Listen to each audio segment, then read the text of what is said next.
ഞാനൊരു രാഷ്ട്രീയക്കാരനല്ല, ഞാനൊരു വ്യവസായിയാണ്.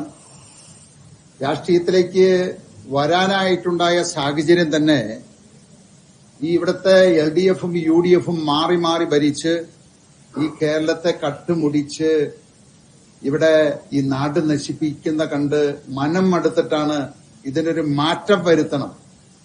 അതിനു വേണ്ടിയിട്ടാണ് ഞാൻ രാഷ്ട്രീയത്തിലേക്ക് വന്നത്.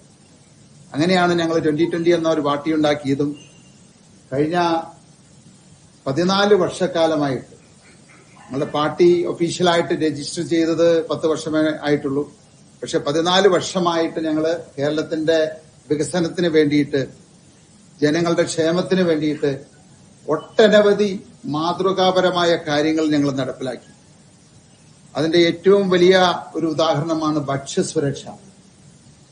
അതായത് ഇന്ന് നമുക്കറിയാം, ഈ കഴിഞ്ഞ 10 വർഷക്കാലം കൊണ്ട് പിണറായി സർക്കാർ ഭരിച്ച് വിലക്കയറ്റം പിടിച്ചു നിർത്തുമെന്ന് പറഞ്ഞാണ് അധികാരത്തിൽ വന്നത്. പക്ഷെ വിലക്കയറ്റം പിടിച്ചു നിർത്തിയില്ല എന്ന് മാത്രമല്ല, വിലകള് 3-4 ഇരട്ടിയായിട്ട് മാറി എന്നുള്ളതാണ്.